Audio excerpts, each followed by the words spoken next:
Nous sommes dans le Tanganyika, une province de la République démocratique du Congo créée en 2015 à la suite de l'éclatement de la province du Katanga. Elle mesure 134 940 km², la troisième en taille dans le pays, avec une population estimée à environ 6 millions d'habitants. Le Tanganyika, c'est avant tout le lac dont elle porte le nom et qui borde la partie orientale de cette entité. Plusieurs villes de la province sont situées au bord du lac, dont Kalemi son chef-lieu. Le majestueux lac Tanganyika rapproche cette province de la Tanzanie pour les exportations vers le port de Dar es Salaam, mais il l'ouvre aussi à la Zambie et au Burundi. De ce fait, elle représente pratiquement un carrefour commercial pour les autres provinces du pays avec lesquelles elle fait frontière. C'est notamment le Haut-Lomami, le Haut-Katanga, le Maniema ainsi que le Sud-Kivu.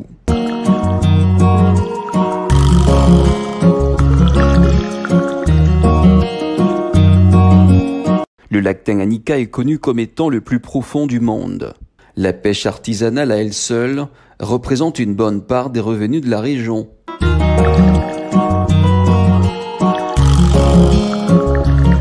À l'arrivée du gouverneur Zoé Kabila Mwanzambala, les infrastructures routières, les ponts, le bureau du gouvernorat et de l'Assemblée provinciale ont été la première cible des travaux de modernisation, sans parler de l'urbanisation des villes et territoires. Le Tanganyika n'est pas seulement une province à vocation touristique, encore moins agro-pastorale. Cette province regorge également une diversité des minerais. C'est entre autres l'or, l'étain, le coltan et le diamant. Il est à noter qu'avec le leadership qu'incarne le gouverneur Zoé Kabila, qui s'inscrit dans la dynamique de développement et de la bonne gouvernance, les retombées économiques plus substantielles sont à espérer. Bienvenue au Tanganyika, nous sommes ici à Kalemi. Pour la première fois, l'Espace 50 a fait le déplacement de cette nouvelle province avec naturellement la nouvelle configuration, avec un nouveau gouverneur, un jeune gouverneur qui est ici pour changer les choses dans le sens du développement, dans le sens de la transformation de cette province, autrefois grenier, autrefois source d'approvisionnement en poissons, mais également en produits agricoles. Notre gouverneur du jour, l'invité de cette grande province nouvelle de Tanganyika, c'est Zoé Kabila, notre invité. Monsieur le gouverneur, venez nous rejoindre sur ce plateau dressé exceptionnellement en votre honneur, ici au Tanganyika. Nous sommes heureux. Stop par là, parce qu'il paraît qu'il faut la distance... barrière. Oui, barrière, par rapport à Corona. Monsieur le gouverneur, nous sommes très contents d'être reçus ici au Tanganyika. Depuis quelques jours que nous sommes ici, on ne parle que de vous, dans la ville, la population, la jeunesse. Et on ne pouvait pas rentrer à Kinshasa sans qu'on puisse rencontrer enfin le gouverneur Zoé Kabila Mwanzambala. Comment vous allez? Très bien, et bienvenue chez nous. Merci beaucoup. Alors nous allons faire cette émission dans un cadre de travail parce que nous sommes entourés que de plans de travail. Quand je tourne à gauche, de plans directeurs, à droite, des documents volumineux. Vous êtes quelqu'un qui travaille, hein? Nous devons travailler pour notre province. C'est pour ça que nous sommes là, n'est-ce pas? Oui. Installez-vous, monsieur le gouverneur. C'est une chance pour moi de faire cette émission qui est très attendue parce que Zoé Kabila, c'est d'abord le fils de Mzee, Laurent Désiré Kabila, c'est le frère de Joseph Kabila. Il suffit qu'on vous regarde, on dit bon, c'est Kabila. Ça vous fait quoi d'être à la fois le fils de Mzee, vous êtes dans votre province ici, Tanganyika, et le frère de Joseph Kabila, qui a été président il y a à peine 1 an et demi. Et sentiment de reconnaissance, c'est tout ce qu'ils ont fait pour notre pays. Pas que pour la famille, mais pour tout un peuple congolais. Vous êtes fier d'appartenir à la fois dans cette famille de Laurent Désiré Kabila et de Joseph Kabila, votre frère. C'est ça la famille de Kabila depuis 1997, et où ça a commencé et la libération de notre pays et jusqu'à aujourd'hui, en 2018, pour organiser les élections et voir les passations pacifiques de pouvoir. Alors ça a nos chemins et c'est une fierté pour nous, tous les Congolais. Et vous commencez, vous continuez cette révolution, ces combats pour la reconstruction du pays. La révolution peut-être de mentalité, il faut continuer avec cette révolution. Mais aujourd'hui, bien sûr, de mentalité, mais aujourd'hui, je crois que le challenge, c'est pour construire notre pays. C'est là le challenge que nous avons devant nous et nous devons continuer, nous tous, comme le Congo. Le Congo a besoin de son développement et chacun des jours doit jouer son rôle. Alors vous avez été élu 2 fois député avec votre sœur, grande sœur, Jeannette Kabila. Vous étiez au Parlement. Pourquoi vous avez voulu être député? Pourtant vous étiez fils de président, frère du président. Fils du président, frère du président, ce n'est pas un titre, hein, je crois, si je ne me trompe pas. Mais pour moi, c'était une question de servir mon pays. Il fallait d'abord plusieurs fois après visiter Manono, et chez moi, mon village natal, et l'échange avec les notables de Manono et la population. Il était question de comment je peux aider mon pays pour se développer. Ma contribution. Alors, c'est pas tout le monde doit être au gouvernement. C'est comme ça que j'ai décidé, en étant député national, je peux aider ma province, notre maman Manono, pour se développer. C'est pour là que j'ai décidé pour postuler pour être candidat à député national. J'ai appris que vous avez développé Manono, vous avez asphalté, vous avez même votre propre maison là-bas. Vous vous sentez bien, Manono? Manono, c'est chez moi. D'abord, il fallait que je commence à voir une maison à Manono et encore, plus pas qu'à Manono.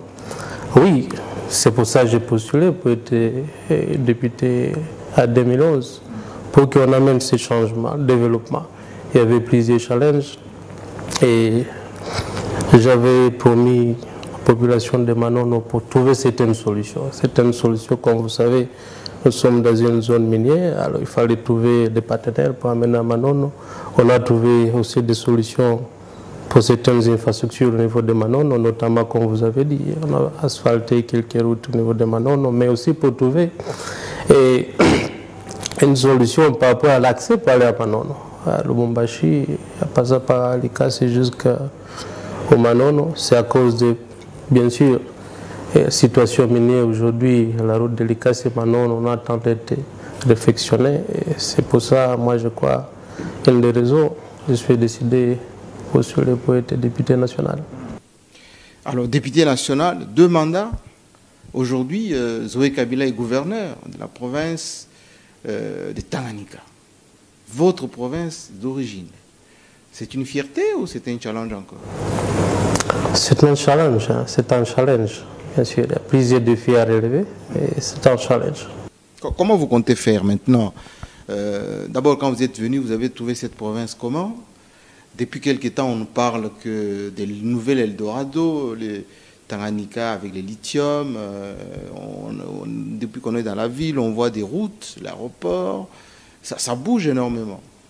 Comment vous l'avez trouvé la province d'abord? Il y avait plusieurs défis à relever au niveau situation de sécurité sociale. Bien sûr, il y avait plusieurs difficultés. Surtout chez nous ici, il y avait des problèmes d'insécurité dans la ville de Kalemi, mais aussi d'autres challenges. Alors il fallait on se remet rapidement au travail pour trouver des solutions. Bien sûr, moi j'ai passé presque toute une année à la maison parce qu'il n'y avait pas de conditions réunies pour travailler. Dans ces bureaux? Exactement, dans ce bureau, le bureau était dans des conditions plus ou moins délabrées. Pas que moi, mais aussi, si vous vous rappelez bien la situation de nos députés provinciaux ici.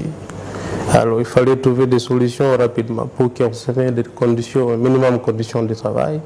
Alors tout ça c'est des challenges. Il fallait installer l'autorité de l'État au niveau de la province. Alors la population dit qu'ils se sentent un peu plus en sécurité maintenant.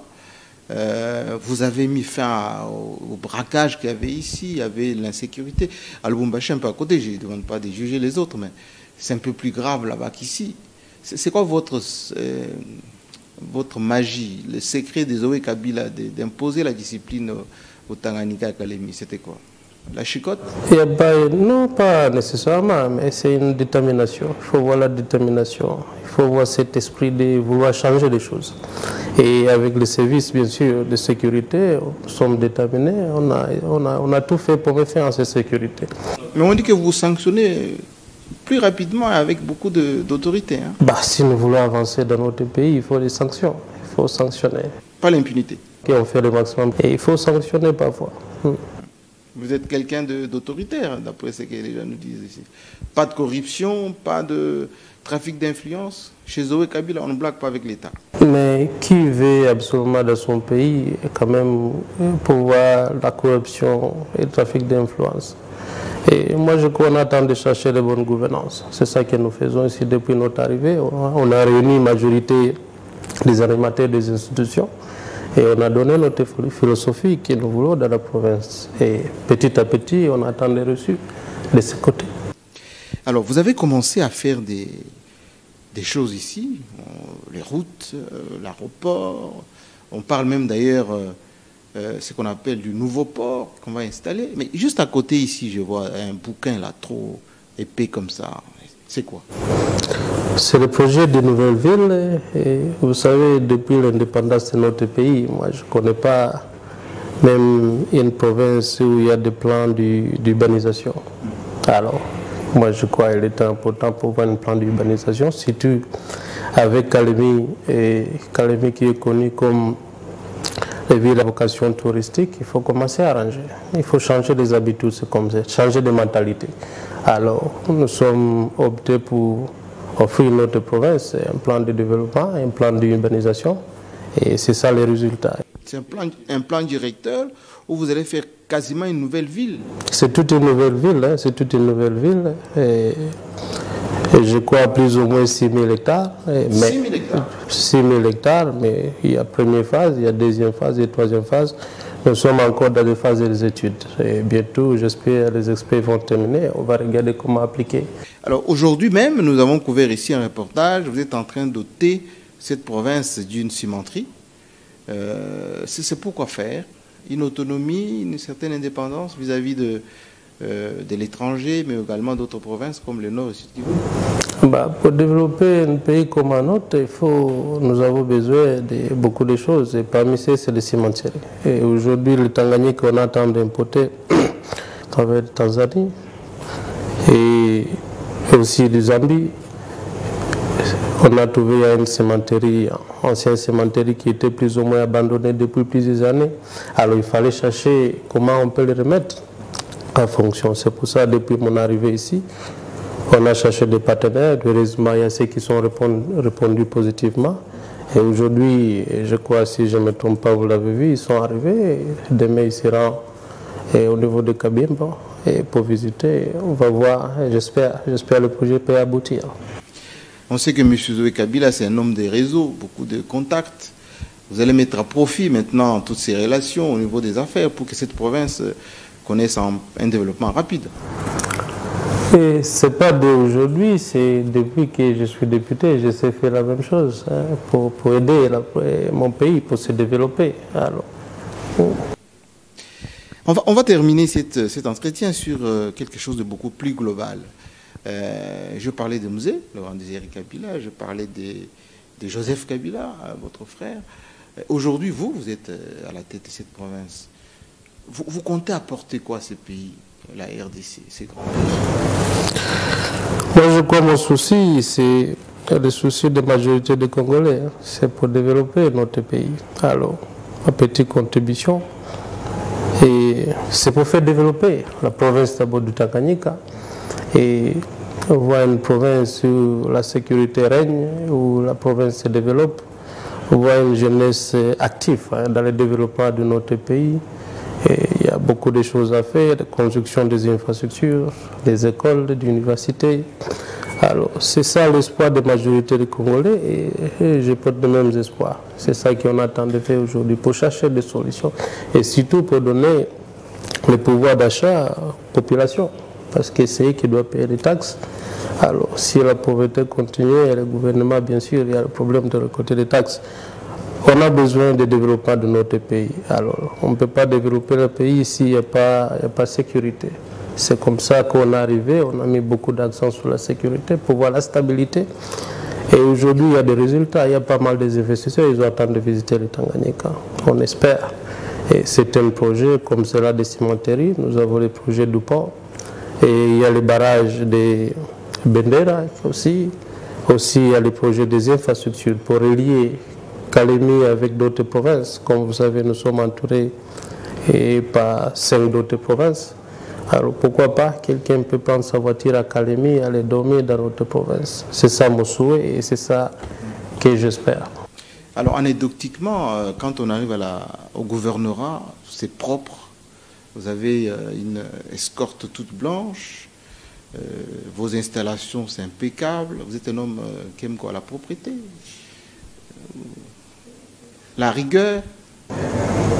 La rigueur, il faut pour évoluer. Mais propriété, bien sûr, oui, il faut les endroits de travail, ça soit assez propre. Et c'est ça qu'on attend d'essayer de faire. Et pas qu'ici, mais dans les autres institutions aussi, à l'Assemblée. Et j'espère qu'on peut continuer avec nos projets de construire des bâtiments administratifs au niveau de la province. J'ai vu même la plage, il y a des plantes, on a aménagé la plage maintenant, il y a les palmiers qu'on est en train de faire, une forêt en train de faire, tout est dégagé, les routes sont ouvertes. Comme je viens de vous le dire, Kalemi c'est une ville avec une vocation touristique, il faut doter ces infrastructures. Et on espère qu'on peut arriver. Et on a trouvé, comme je vous avais dit, la province pas abandonnée, mais négligée. Négligée, peut-être, il fallait commencer à arranger surtout des espaces publics. Et c'est ça qu'on est en train de faire, pour donner cette opportunité pour que la province soit connue aussi. Et comme une province touristique avec le lac Tanganyika, nous avons des îlots. Et si vous avez le temps, il faut trouver par les visiter. Pour découvrir le Tanganyika. Votre frère, Joseph Kabila? C'est notre chef, hein, c'est notre chef de la majorité, FCC, comme vous le savez. Et un petit mot, c'est ancien président, et je crois qu'il est en train de s'occuper aujourd'hui de ses affaires. Et on espère. Notre président actuel, M. Félix Tshisekedi, va continuer avec la construction de pays. Comme Joseph Kabila, là où il a laissé, il y a notre président qui peut continuer avec pourquoi beaucoup plus qu'est-ce que Joseph Kabila avait fait. C'est ça notre souhait. Et on le remercie pendant toutes ces années qu'il a servi son pays. Merci beaucoup. Merci. C'est le gouverneur, Joseph Kabila. Merci. Merci à vous. Vous comprenez que c'est un gouverneur que vous n'avez jamais entendu parler. Maintenant, vous l'entendez, vous l'avez écouté, vous avez décelé sa vision. Nous allons revenir ici au Tanganyika dans quelques années. Vous allez vous rendre compte effectivement que dans cette philosophie de parler peu et faire beaucoup, eh bien, ça a déjà commencé ici au Tanganyika. Merci. À très bientôt.